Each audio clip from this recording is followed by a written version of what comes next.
CIET NCERT presents audiobook Exploring Society, India and Beyond, textbook of social science for grade 8.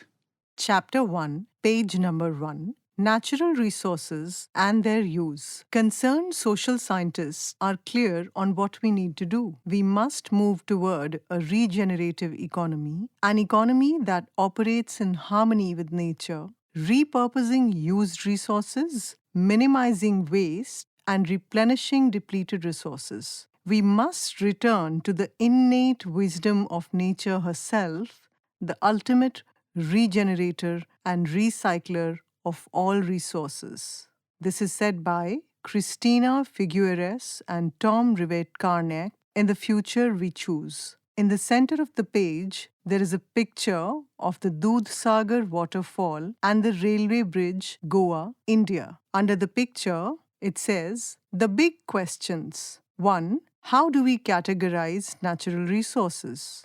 2. What is the connection between the distribution of natural resources and different aspects of life? 3. What are the implications of unsustainable use over exploitation of natural resources? In the right-hand corner, a QR code is given. When you scan this will take you to more resources related to the subject. Page number 2. On the top of the page, 2 pictures are given. The first figure is that of a microhydel plant in Himachal Pradesh, the power of flowing water converted into electricity. The second picture is that of an offshore oil rig which is extracting petroleum from below the seabed. When does nature become a resource? One of the meanings of the word nature is the totality of life and non-life forms that are part of our environment, but have not been created by humans. When humans use these for their sustenance or create new things from them for consumption, these elements of nature become resources. For example, trees are part of the environment. They exist independently of humans. When we cut them and convert their wood into furniture, we see the trees as a resource. Often, these entities are not easily accessible. For example, there may be petroleum in places deep under the ocean that we do not have the technology to access, or the extraction cost may be too high, or it may be culturally unacceptable, like cutting trees in sacred groves. So, for an entity to be called a resource, it should be technologically accessible and its exploitation should be economically feasible and culturally acceptable. Usually, the word exploitation has a negative connotation. In the context we use it here, it means extraction, utilization, and consumption of natural resources. The earth has treasures, many of which have formed over millions of years and which humans have taken and learnt to use. These include the most obvious ones like water, air, and soil, and also the not so obvious ones like coal, petroleum, precious stones, metal ores, timber, etc. Page 3. On top of the page, 2 pictures are given. The first picture, which is figure 1.4, is that of gentle plowing, which causes minimal disturbance to the underground ecosystem and retains soil moisture. The second picture, which is figure 1.5, is that of a beehive, and this picture is labeled Honey from a Beehive. Don't miss out. In many indigenous traditions of the world, nature is considered sacred. You have read about this.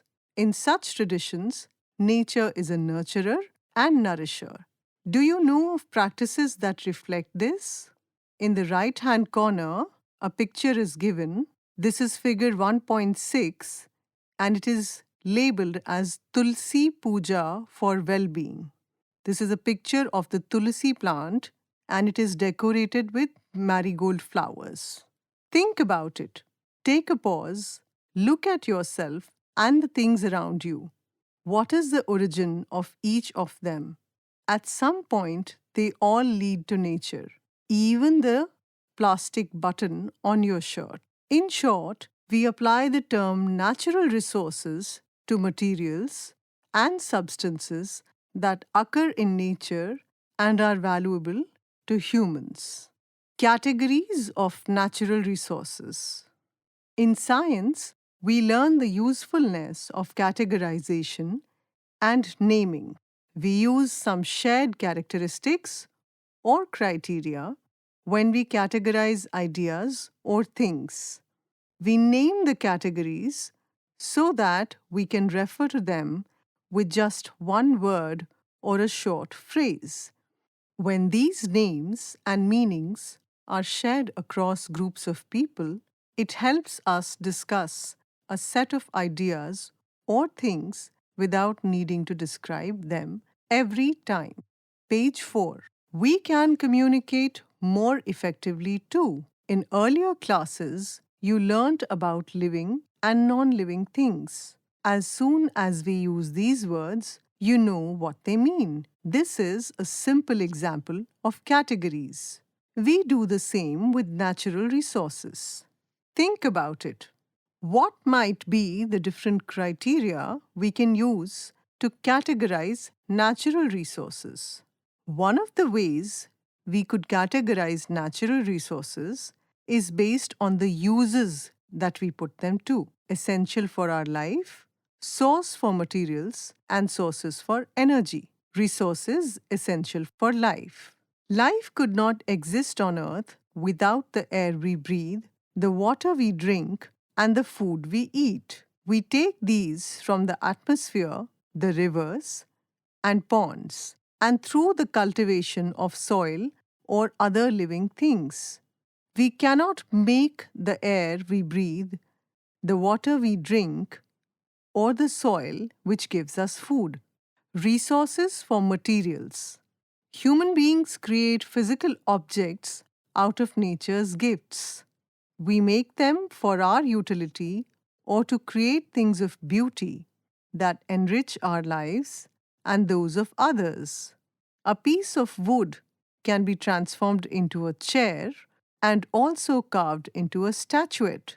India's geographical diversity provides us with a wide variety of natural resources, from wood to marble and coal to gold. Resources for energy. Energy is a cornerstone of modern living. Electricity for our buildings, transportation, and all types of production processes. This energy can come from diverse natural sources: coal, water, petroleum, natural gas, sunlight, wind, etc. Page 5. At the top of the page, two pictures are given. The first picture, which is figure 1.7, is that of river water, a renewable resource as long as glaciers and forests exist. This picture has a river flowing with mountains and jungles on both the sides. The second picture, which is figure 1.8, is that of a lot of cut timber, and it is labeled, "We can take timber from the forest in limited quantities for a long time if we allow it to regenerate." Renewable and non-renewable resources. A second way of categorizing natural resources could be based on whether they are renewable or not. A general principle of nature is that it functions in a restorative and regenerative way. Restoration is the process of returning something to its original healthy state if it has been degraded or damaged. Nature heals, renews, and maintains herself over time. A cut on your skin will normally heal. A forest recovers after a wildfire. Regeneration goes beyond restoration. It is about nature's ability to create new life and the conditions for Thriving. We plant trees in areas that may have lost them on account of human interventions like clearing forest for housing. Planting the types of trees that were originally growing there restores the ecosystem.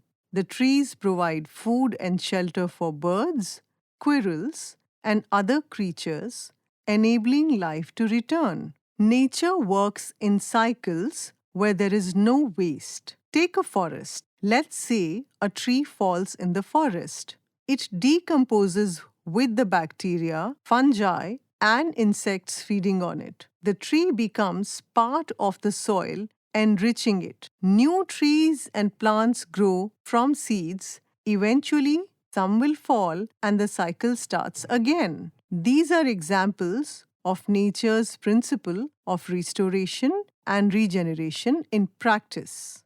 Renewable resources. Renewable resources exhibit these characteristics over time. Most of India has abundant sunshine. In the natural course, rivers are fed regularly by rain and melting glaciers. Forests renew themselves. Soil replenishes itself through natural processes, and so on. Page 6.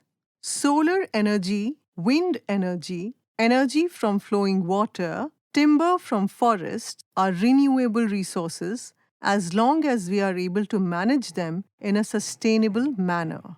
On the left-hand side, a picture is given. This is figure 1.9. This is a picture of a man offering arghyam or water to Surya, the sun god, in gratitude. However, for them to remain renewable, there is a condition. The natural rhythm of restoration and regeneration must not be disturbed. If we harvest timber faster than the forest can grow trees, we will eventually deplete the forests. Scientists have shown that through irresponsible human actions, many of nature's cycles have been disturbed.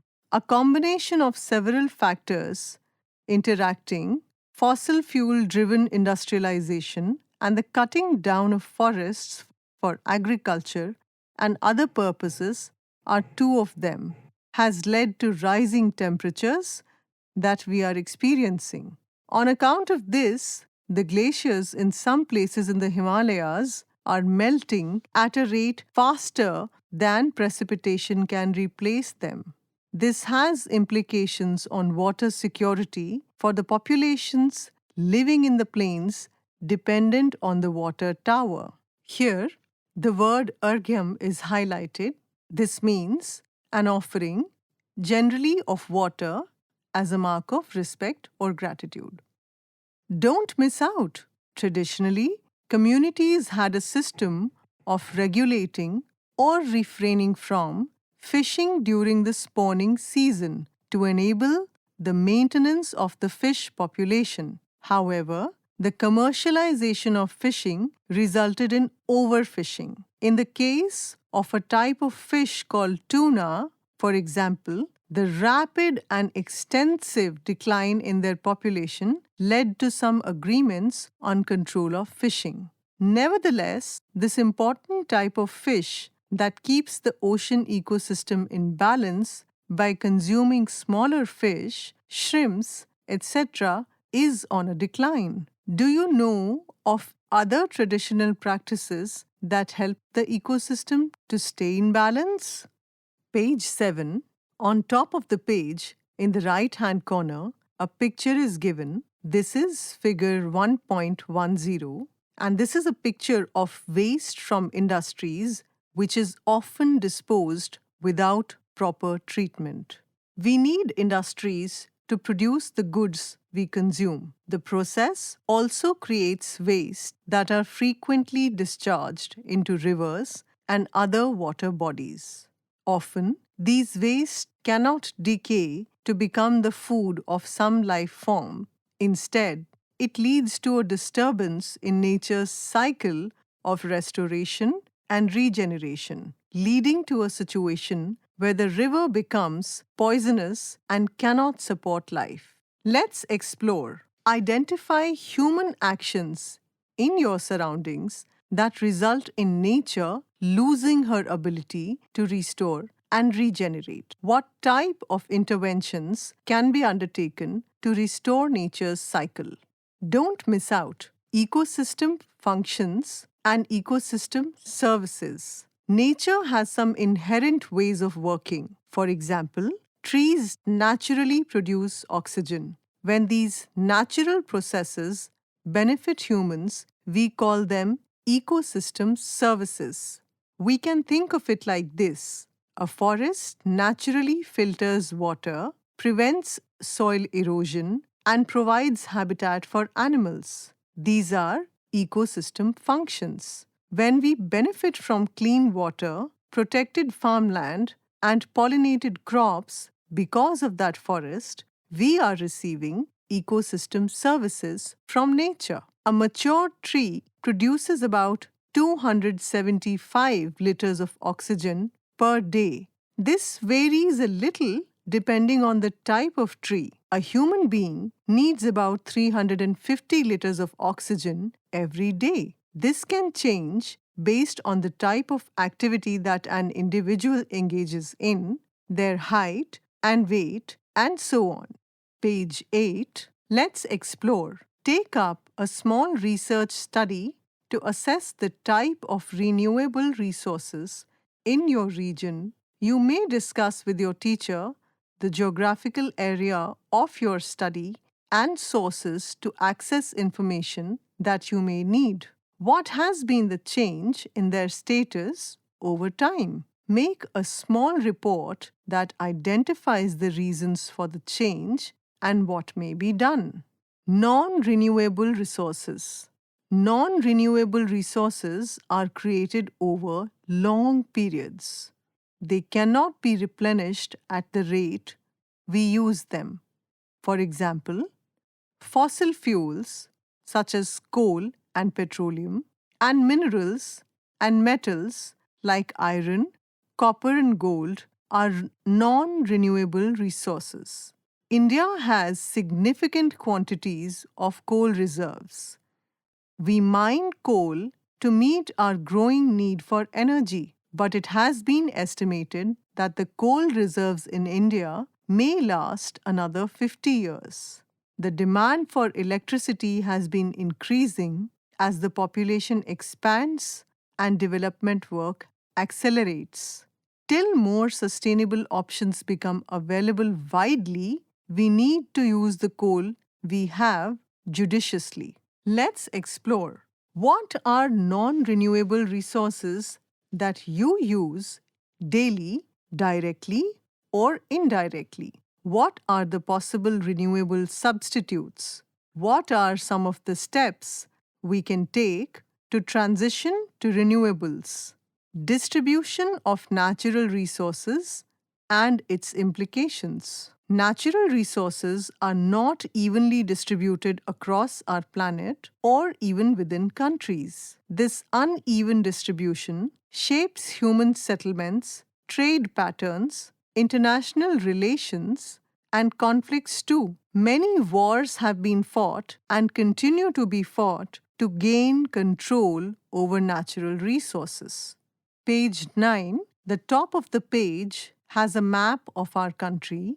This is called figure 1.11 and it is labeled Distribution of Important Minerals. This map is about how important minerals such as coal, oil, iron ore, and bauxite are spread all over our country. Let's explore. Observe the map in figure 1.11. Notice the uneven distribution of important minerals.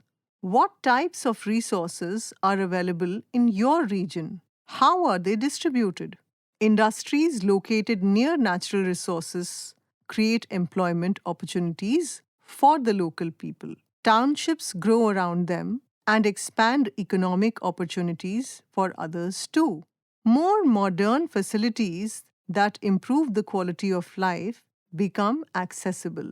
However, these benefits are often accompanied by costs in the short term as well as in the long term. We have examples from across the world of people living in resource-rich areas who have been displaced from their homes to facilitate such developments. Page 10. On top of the page, in the left-hand corner, a picture is given. This is figure 1.12. This is a map that is labeled Shared Waters of the Brahmaputra River. In some cases, their sacred places are under threat, leading to conflicts. National and international trade depend on the geographical location of natural resources. Combined with human knowledge and skills, these can create unique products like the wood steel. As we know, trade fueled the development of large empires in India. Let's explore. Select any two natural resources, gather information about their availability across different parts of India. Mark them on a map. What do you observe about their distribution? What are the types of economic activities connected with them?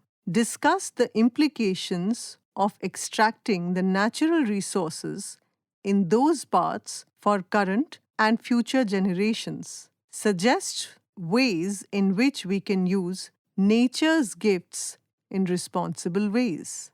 Nature does not pay attention to political boundaries. This leads to tensions regarding the sharing of natural resources across states as well as countries.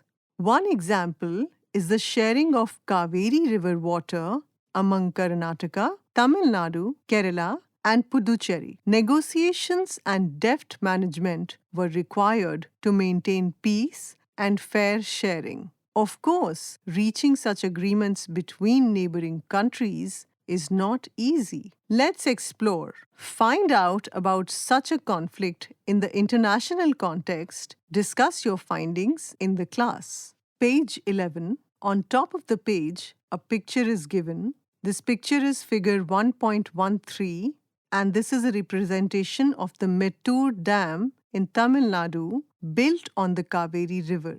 The natural resource curse. Having abundant natural resources does not guarantee economic prosperity. Some regions rich in natural resources can experience slower economic growth and development, a phenomena economists call the natural resource curse or the paradox of plenty. Put very simply, this means that often having plenty of natural resources does not automatically mean that a country is rich.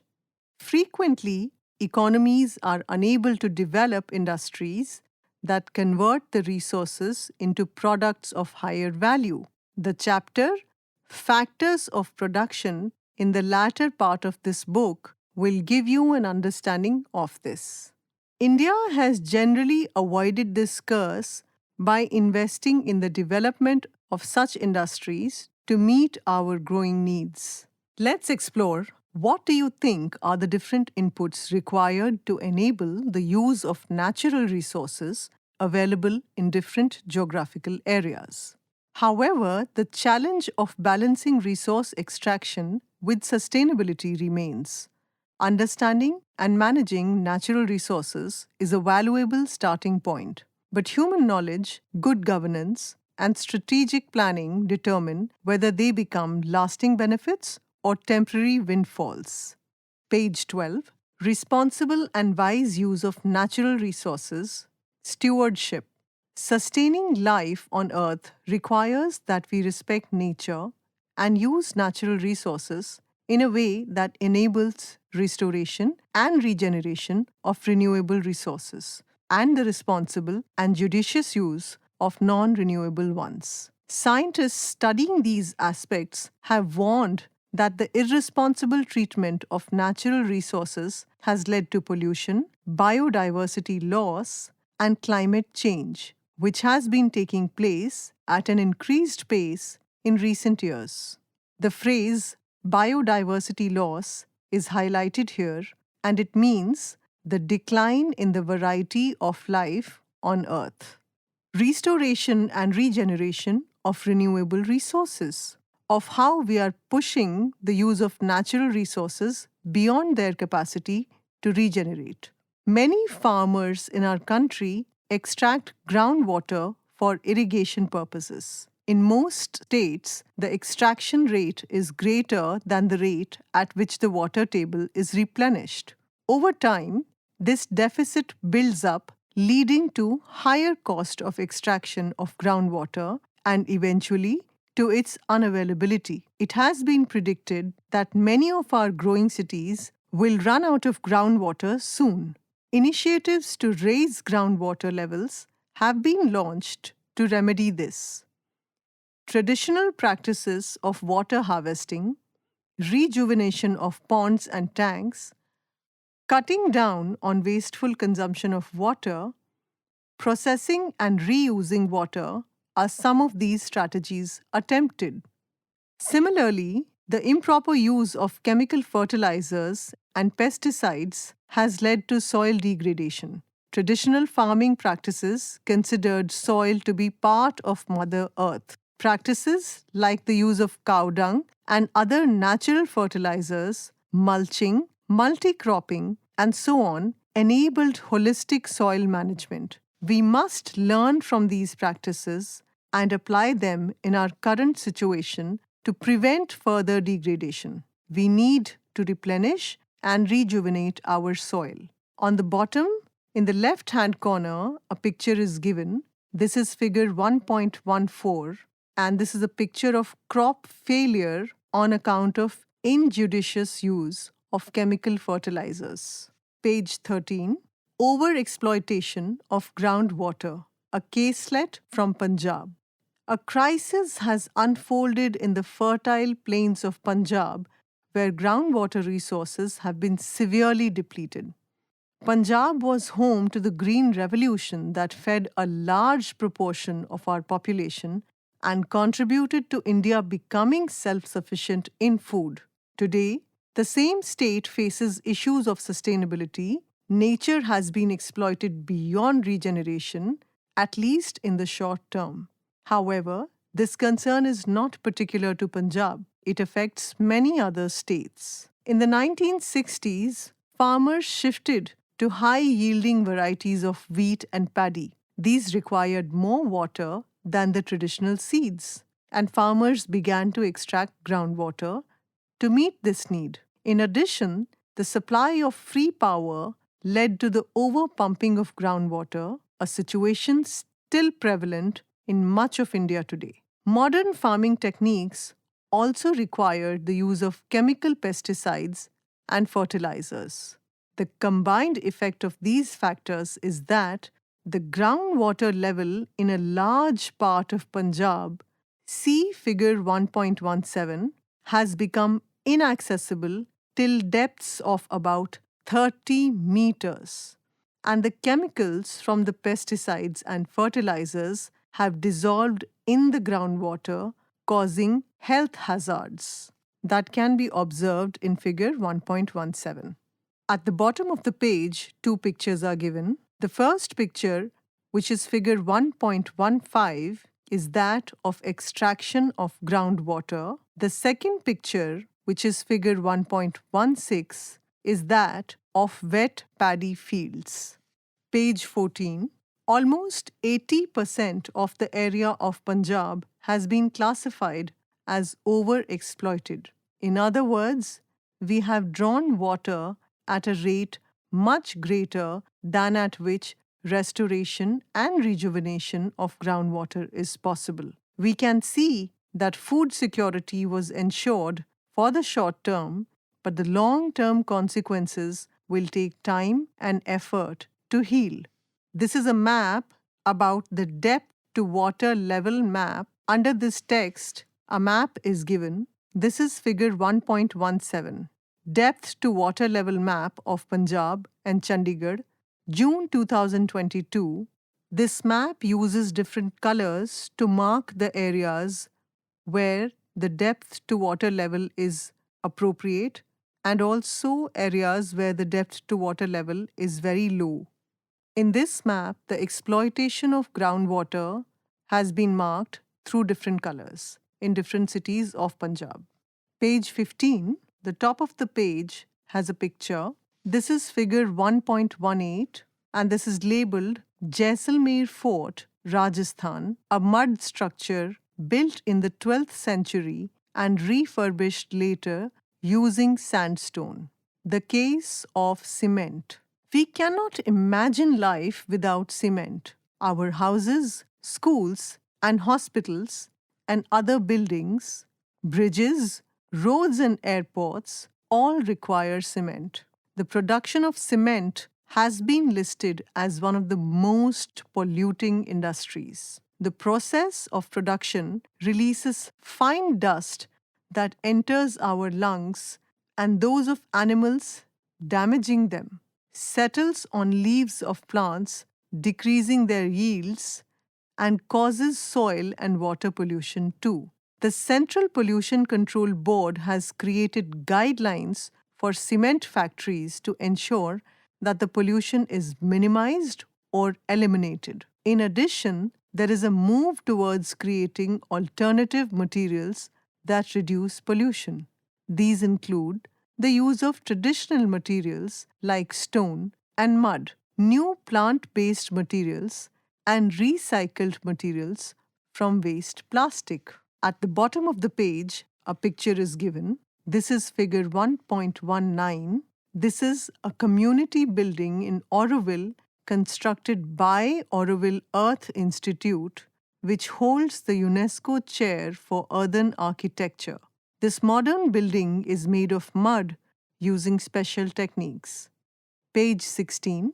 Traditional materials and methods are being combined with modern technological advances to create new materials that are sustainable. The process of production is less polluting, provides local employment, and is designed keeping in mind the climate of the place. Vriksha Ayurveda is an ancient Indian botanical science that focuses on the study and care of plants and trees.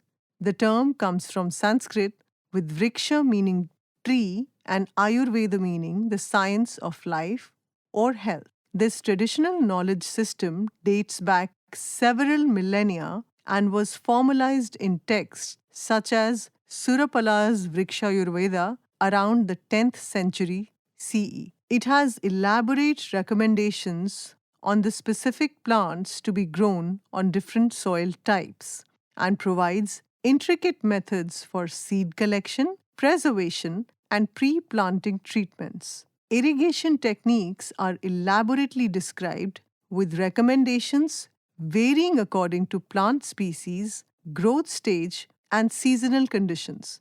It specifies pest management strategies through natural repellents and plants that should be grown together. This form of sustainable agriculture promotes practices like crop rotation and mixed cropping to maintain soil health. Vriksha Ayurveda also offers advice on proper methods of plowing soil so as to retain soil moisture as well as facilitate the growth of living organisms in the soil like fungi, bacteria, and earthworms.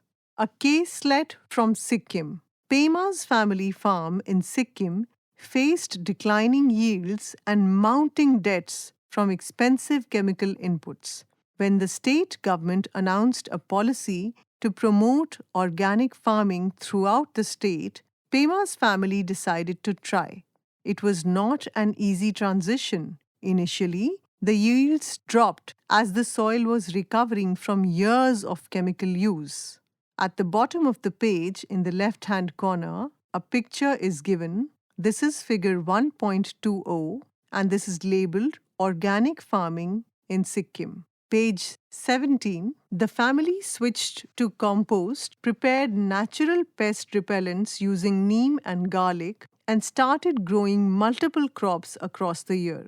After about 5 years, Pema's farm was thriving. She was able to sell her cardamom, ginger, and traditional vegetables at premium prices. In 2016, Sikkim became a 100% organic state with all of its farmland certified organic. The effects were transformational. Local biodiversity flourished, with beneficial insects and birds returning. Tourism increased as visitors came to see the organic farming model, and farmers' incomes grew by 20% on average. Today, Sikkim serves as a global model demonstrating that an entire region can successfully transition to sustainable agricultural practices while improving both ecological and economic outcomes. Responsible and judicious use of resources. In the case of non renewables, we need to ensure that we use the resources so that they can last long enough for humanity to find more sustainable alternatives. For example, we need to make the switch to renewable sources of energy for as many purposes as we can. At the bottom of this page, a picture is given. This is figure 1.21, and this is a satellite image of one of the greatest solar park in the world located in Rajasthan. It can generate enough electricity to power about 15% of the current needs of Rajasthan. Page 18. At the top of the page, a picture is given. This is figure 1.22, and this is labeled Solar Farm near Raichur, Karnataka. The International Solar Alliance, India's leadership in renewable energy. India and France launched the International Alliance for Solar Energy, IASE, in 2015, a coalition of sunshine-rich countries committed to harnessing solar power. The alliance focuses on countries blessed with abundant sunlight throughout the year. India has helped channel billions of dollars into solar projects across developing nations, sharing technical expertise and creating affordable financing options. The Bhadla Solar Park is a symbol of India's solar ambitions, demonstrating how a country can transition from traditional energy sources to renewable alternatives. For Indians, this alliance represents both environmental responsibility and economic opportunity. Even as we deal with these issues, we must be mindful that the distribution and access to resources, including basic ones like water and clean air, is often unfair to some sections of society. In cities, many areas do not receive adequate and regular supply of drinking water. Air pollution caused by industries and excessive use of fossil fuels affects those who are unable to protect themselves from these hazards. We must remember our relationship with nature and act as stewards of natural resources toward restoration, regeneration, and sustainability. The Bhagavad Gita refers to Loka Sangraha, the idea that everyone must transcend personal desires and act for the well-being of all. Has the time come for us to consider this seriously? Page 19. Before we move on, natural resources are materials and substances that occur in nature and are valuable to humans. There are different ways of categorizing resources. Renewable and non-renewable are useful categories. The resource curse can be overcome through investments in the development of technology and skills. We need to become vigilant about the rate at which we use renewables so as not to overexploit them. Judicious and wise use of non-renewables will enable stretching their use for a longer period of time. Questions and activities. Question 1. What can make what is today a renewable resource non-renewable tomorrow? Describe some actions that can prevent this from happening. Question 2. Name 5 ecosystem functions that serve humans. Question 3. What are renewable resources? How are they different from non-renewable ones? What can people do to ensure that renewable resources continue to be available for our use and that of future generations? Give 2 examples. Question 4. Identify cultural practices in your home and neighborhood that point to mindfulness in the use of natural resources. Question 5. What are some considerations to keep in mind in the production of goods for our current use? Page 20. A note on history's darker periods. History sometimes seems to be full of wars and destruction. It is true that it rarely focuses on periods when the society is, on the whole, harmonious and peaceful. But while every country may have had such peaceful eras and some benevolent rulers, history seems peopled by incompetent, corrupt, or cruel rulers. We find them especially in what we may call the darker chapters or periods of history when war, abuse, fanaticism, bloodshed, etc., suddenly dominate the landscape and inflict suffering and misery on the whole society or country. The world over, historians have faced this dilemma. How much attention should we draw to such darker periods? Should we omit them entirely? Should we mention them in passing with most atrocious details left out? Or should we face them and analyze them so as to understand what made such developments possible and hopefully help avoid their recurrence in future? The third option is, in our opinion, the best. If it can be done with enough detachment and sensitivity, it is important to know our past, pleasant or unpleasant, since the past continues to live with us and shapes the present. What do we mean by detachment and sensitivity? Simply that it is important to study those darker developments dispassionately without blaming anyone living today for them. For instance, you will learn later that World War II from 1939 to 1945 resulted in millions of deaths worldwide. Germany then followed a cruel ideology known as Nazism, which believed in the extermination of inferior races and thus resulted in inhuman treatment of some ethnic groups and a brutal rule of occupied nations. Yet, it would be clearly unacceptable to blame today's Germans for what happened over 8 decades ago. Rather, what matters is to understand what made the Nazi ideology possible so that similar ideologies today or tomorrow may be defeated. The same principle applies to the tapestry of the past chapters in this textbook, which include passages on warfare and instances of cruelty or brutality. While those happenings cannot be erased or denied, it would be wrong to hold anyone today responsible for them.